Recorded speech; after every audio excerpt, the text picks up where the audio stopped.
விசேட செய்தி ஒன்றோடு உங்களை இணைத்துக் கொள்கிறோம். இலங்கை ஜனாதிபதி மாண்புமிகு அதிமேதகு இவைகள் எல்லாம் சொல்லக்கூடாது என்பதுதானே முன்னாள் ஜனாதிபதி ரணில் விக்ரமசிங்கவினுடைய விசேடமாக இருந்தது. அது சொன்னாலும் இல்லாவிட்டாலும் இலங்கை ஜனநாயக சோசலிச குடியரசினுடைய ஜனாதிபதிக்கு அந்த வார்த்தையை பயன்படுத்துவார்கள். விடயம் அதுவல்ல, யாராலுமே பிடிக்க முடியாது என்று கருதப்பட்ட இலங்கையினுடைய தீர்மானம் மிக்க சக்திகளாக பலபோது இருக்கிறோம் என்று கூறிக்கொண்டிருந்த பாதாள உலக குழுவினரின் முக்கிய தலைவர்களை ஏற்கனவே இந்தோனேஷியாவிலிருந்து தரையாக இல்லையா மட்டுமா கடலாக ஆகாயமாக இழுத்து வந்தார்கள் இலங்கையினுடைய போலீசார். உளவு பிரிவு தகவல்கள் எல்லாம் சேர்த்து அவர்கள் கொடுத்த வாக்குமூலங்களின் அடிப்படையில் பிடிக்க முடியாது என்றிருந்த மற்றும் ஒரு சின்ன ஒரு பெண்தான், ஆனால் செயல்களோ பெரிய செயல்களாக இருந்தன. அந்த பெண்ணை நேபாளத்தில் இருந்து தாரையாக இழுத்து வருவதற்கு இப்போது நடவடிக்கை எடுக்கப்பட்டிருக்கிறது. கண்டுபிடித்து விட்டார்கள், கைது செய்து விட்டார்கள். யார், என்ன விபரம், முழுமையான தகவல்களை வழங்குவதற்காக இணைந்து கொள்கிற அன்பான நேயர்களே, இலங்கையினுடைய நீதிமன்றம், இலங்கையினுடைய சட்டவாக்கம், இலங்கையினுடைய அதாவது நிறைவேற்று அதிகாரம், 3 துறைகள் இருக்கின்றன. நிறைவேற்று அதிகாரம் ஜனாதிபதி, சட்டவாக்கம் பாராளுமன்றம், நீதித்துறை நீதிமன்றம். இந்த நீதிமன்றத்திற்குள்ளேயே சென்று அந்த நீதி புத்தகத்திற்குள்ளேயே மறைத்து எடுத்து சென்று கைத்துப்பாக்கியால் மிகவும் முக்கியமான ஒரு கொலை குற்றவாளியை சாட்சி கூண்டில் வைத்து கொலை செய்யும் அளவுக்கு ஒரு தைரியம், ஒரு பின்புலம் வைத்து திட்டமிட்டு செய்த ஒரு பெண் இஷாரா சிவ்வந்தி. கனிமுல்ல சஞ்சீவவினுடைய கொலை வழக்கு எப்போது ஞாபகம் வருகிறதா? அந்த கொலை வழக்குடன் தொடர்புடைய இந்த இஷாரா சிவ்வந்தி இலங்கையிலிருந்து தப்பிச் சென்றார் இல்லையா? அதில் ஒரு அழகான இளைஞர் இருக்கிறான் என்று இலங்கையினுடைய யுவதிகள் ஒரு கொலைகாரனையே நல்லவர் போன்று அவரை பெரிதுபடுத்தி பேசினார்களே, அவருக்கு உதவி இந்த பெண் இலங்கையிலிருந்து தப்பிச் சென்றிருந்தார் இல்லையா? அவரை தேட முடியாது என்று 3 மாதங்கள் ஆகிவிட்டன. இப்போது அவர் நேபாளத்தில் இருக்கிறார் என்று தகவல் கிடைத்து நேபாள போலீசாரோடு இலங்கையிலிருந்து சென்ற 2 போலீசாரும் குற்றப்புலனாய்வு திணைக்களத்தினுடைய 2 அதிகாரிகளும் அவரை கைது செய்திருக்கிறார்கள். இப்போது நாளை அவர்களை இலங்கைக்கு எடுத்து வருவதற்கான அனைத்து நடவடிக்கைகளும் மேற்கொள்கின்றன. தனியாக பிடிபடவில்லை, மேலும் 5 குழுவினரும் பிடிபட்டிருக்கிறார்கள். இதிலே பாபா என்று சொல்லக்கூடிய ஒருவரும் பிடிபட்டிருக்கிறார். மிக முக்கியமானது அதுதான். இவர்கள் எப்படி இவர்கள் தொடர்பான தகவல் இலங்கை போலீசாருக்கு கிடைத்தது என்றால், கெஹல்பத்ர பத்மே, கமாண்டர் சலிந்த, அதே போல பெக்கோ சமந்த் இவர்களிடம் விசாரணைகளை நடாத்துகின்ற போது கிடைத்த தகவல்களின் அடிப்படையில், ஏனென்றால் இவர்கள்தான் அந்த கொலைக்கு திட்டமிட்டிருந்தார்கள் என்று கூறப்பட்டது. அதன் பிறகு இவர்களை விசாரித்த போது இவர்கள் கொடுத்த தகவல்களின் பிரகாரம் தான் இந்த தகவல்கள் எங்கு இருக்கிறார்கள் என்று தெரிய வந்திருக்கிறது.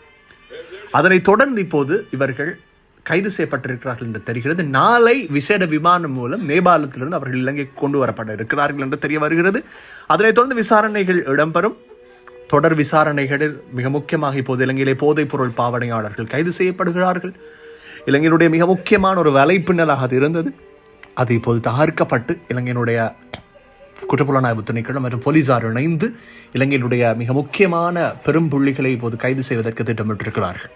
அதில் சில அரசியல்வாதிகளும் இருப்பதாக தெரிவிக்கப்பட்டிருக்கிறது. பாதுகாப்பு அதாவது பொதுமக்கள் பாதுகாப்பு அமைச்சர் ஆனந்த விஜயபால் அவர்கள் பாராளுமன்றத்திலும் அதனை தெரிவித்திருக்கிறார். எப்போது கூற வேண்டும் என்பதனை பொறுத்து கூறுகிறோம். பெரிய அரசியல் தலைவர்களும் இதில் இருக்கிறார்கள் என்ற ஒரு விடயத்தை குறிப்பிட்டிருந்தார். ஆகவே இவர்களை வைத்து இயக்கியவர்கள் யார், கடந்த காலங்களில் என்ன நடந்தது என்பது தொடர்பான முழுமையான தகவல்கள் இன்னும் சில நாட்களில் கிடைத்துவிடும். பொதுமக்களுக்கும் அது கிடைத்துவிடும். பொதுமக்கள் தெரிந்து கொள்வார்கள். ஆகவே மிகப்பெரிய ஒரு சூழ்ச்சிகாரர்களை இப்போது இலங்கை அரசாங்கம் பிடித்திருக்கிறது. ஒரு மிக முக்கியமான ஒரு வலைப்பின்னல் தகர்க்கப்பட்டிருக்கிறது. அந்த வலைப்பின்னல் தகர்ப்பு என்பது மிக முக்கியமானது. ஏனென்றால் பாதாள உலக குழுவினர் பலர் இருக்கிறார்கள்.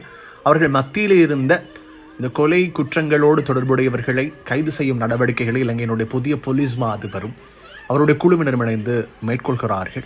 அதன் அடிப்படையில் இலங்கையிலே இந்த பாதாள உலக குழுவினருடன் தொடர்புடையவர்கள், மிக முக்கியமாக பல குற்றச்செயல்களுடன் தொடர்புடையவர்கள் இப்போது திட்டமிட்டு கைது செய்யப்பட்டிருக்கிறார்கள். ஒரு விடயத்தினை புரிந்து கொள்ள வேண்டும். மக்கள் என்ன வாழ்வதற்காக படைக்கப்பட்டிருக்கிறார். இன்னும் ஒருவரினுடைய வாழும் உரிமையை மறுதளிக்கின்ற உரிமை யாருக்கும் கொடுக்கப்படவில்லை இல்லையா? ஒருவருக்கு ஒரு விடயத்திலே மனக்கசப்பு இருக்கிறது, கருத்து வேறுபாடு இருக்கிறது என்றால் தைரியமாக முன்வாருங்கள், பேசுங்கள், சொல்லுங்கள், பரிமாறிக்கொள்ளுங்கள். ஆனால் அதுவே கைகலப்புக்கு சென்று விடக்கூடாது இல்லையா? அது முற்றி கொலையில் சென்று முடிந்துவிடக்கூடாது இல்லையா? ஒருவரின் பேச்சுரிமையை மறுதளிக்கும் உரிமையே ஒருவருக்கு இல்லை என்கின்ற பட்சத்தில் ஒருவரின் வாழும் உரிமை, அவர் கெட்டவரோ நல்லவரோ, அதை தீர்மானிக்க வேண்டும் இறைவனை தவிர வேறு யாருமே கிடையாது. கொலை என்பது பஞ்சமா பாதகங்களில் ஒன்று. அதனை செய்துவிட்டு சொகுசு வாழ்க்கை வாழ்பவர்கள் எதனை வாழ்க்கையில் சாதிக்கப் போகிறார்கள் என்பது தெரியவில்லை. அதனால் தான் சொல்கிறார்கள், அரசன் அன்று கொள்வான், தெய்வம் நின்று கொள்ளும் என்று சொல்வார்கள். அதனுடைய அர்த்தமே, நீ எதை செய்துவிட்டு சென்றாலும் கூட ஒரு காலத்திலே அதனுடைய எச்சம் உன்னை விட்டு விடாது. நீ விட்டு போகின்றதன் ஒரு தடயமாவது உன்னை காட்டிக் கொடுக்கும். நல்லது செய்தால் பின்தொடர்வார்கள், கெட்டது செய்தால் அது தானாக பின்தொடரும். அவன் நல்லதை செய்யுங்கள், நல்லவர்களுக்கு வாழ்க்கை இருக்கிறது போன்றவே தீயவர்களுக்கு திருந்தி வாழ்வதற்கும் வாழ்க்கை இருக்கிறது. ஏதோ ஒரு சூழல் அவர்களை அப்படி மாற்றி இருக்கும். ஏனென்றால் கேல்பத்ர பத்மே அவர்களுடைய தந்தையே கணேமுல்ல சஞ்சீவ கொலை செய்தார் என்பதற்காகத்தான் அவரினுடைய பழி தீர்க்கும் நோக்கிலே கணேமுல்ல சஞ்சீவ கொல்லப்பட்டார். அது அவர்களுடைய உட்பூசல் என்று சொல்லப்பட்டது. ஆனால் இங்கு நீதிமன்ற வளாகத்தில் அது நடைபெற்றதுதான் அங்கே பேசு பொருளானது. அதனை தொடர்ந்து அதற்கு உதவி செய்த இந்த பெண்மணி இருக்கிறார் இல்லையா, சட்ட புத்தகத்தில் கைத்துப்பாக்கியை கொண்டு வந்திருந்தார் மறைத்துக் கொண்டு. சட்டவாக்கம், பாராளுமன்றம், அதாவது நிறைவேற்ற அதிகாரம் ஜனாதிபதி, அதே போல நீதித்துறை, நீதிமன்றம். ஆனால் என்ன நடந்தது? என்ன நடந்தது? வாழ்க்கையினுடைய சந்தோஷமான பகுதிகளை அடுத்தவர்களோடு பகிர்ந்து கொள்ளுங்கள். அடுத்தவர்களுக்கும் சந்தோஷமற்ற தன்மை உருவாக்கி நீங்களும் சந்தோஷமற்ற தன்மை உருவாக்கி வேணும். எதற்காக இந்த வாழ்க்கையினுடைய தாற்பயம் என்ன தெரியுமா நண்பர்களே? வாழ்கின்ற வாழ்க்கையின் பிரயோஜனம் இருதரப்பாரை சென்றடைய வேண்டும். ஒன்று வாழ்பவர்களுக்கு, இரண்டு அவர்களால் வாழ்பவர்களுக்கு. அதன் அர்த்தம், ஒருவர் வாழ்கிறார் என்றால் அவரால் வாழ்பவர்கள் அதிகம். அது குடும்பம் சார்ந்தவர்கள் மாத்திரம் கிடையாது. ஒரு பொருள் வாங்குகிறீர்கள் என்றால் அவரை சார்ந்துதான் அந்த கடை முதலாளி இருப்பார். ஒரு பயணம் செல்கிறீர்கள் என்றால் அந்த பயணத்தில் ஈடுபடுகின்ற அந்த பயணியை பொறுத்து தான் அந்த பயணத்தினுடைய வாகன சாரதியினுடைய வாழ்க்கை இருக்கு. ஒரு மாணவன் இல்லாவிட்டால் ஆசிரியர் இல்லை, ஒரு ஆசிரியர் இல்லாவிட்டால் மாணவன் இல்லை. அப்படித்தானே? உலகத்தினுடைய விவசாயி இல்லாவிட்டால் நாங்கள் எல்லோரும் சோறு சாப்பிடுவதற்கு வழியும் இல்லை. இவையெல்லாம் இருந்தும் வழி இருக்கிறது என்றால் இறைவனை நம்பாவிட்டால் வாழ்க்கையினுடைய அர்த்தமே இல்லை. அதுவும் வேறு விடயம். அப்படி இருக்கின்ற போது இறைவனை நம்புகிறோம் என்றால் இறைவன் சொன்னதைத்தானே செய்ய வேண்டும். இறைவன் இதை செய்யக்கூடாது என்றால் செய்யக்கூடாது இல்லையா? அதில் பல அர்த்தங்கள் இருக்கின்றன. பொது உலகத்திலே ஆண் பெண் இருப்பாளர் தான். நான் இதை மிக வன்மையாக கண்டிக்கின்ற ஒரு விட, அது உள்ளுணர்வு சார்ந்த விடயம். ஆனால் இப்போது இன்னும் பல பால்கள் உருவாகின்றன. அதாவது ஆப்பிள் பழத்தை நிறப்பூச்சு பூசி இது ஆரஞ்சு பழம் என்று சொன்னால் அது ஆரஞ்சு ஆகி விடுமா?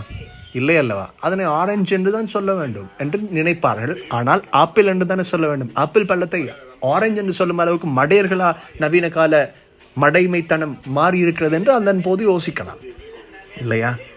திருமதி இருந்தது. இப்போது யாருக்கு திருன்னு சொல்வது, யாருக்கு திருமதி என்று சொல்லக்கூடாது என்று சில நாடுகளில் சர்ச்சை. ஆகவே வாழ்க்கை வாழுங்கள் பிரயோசனமாக. தேவையற்றவைகளை தேவைகளாக்கி கொண்டு வாழாதீர்கள். அது அடுத்தவர்களுக்கு மிகப்பெரிய துன்பங்களை ஏற்படுத்திவிடும். தொடர்ந்து அன்பான நேயர்களே.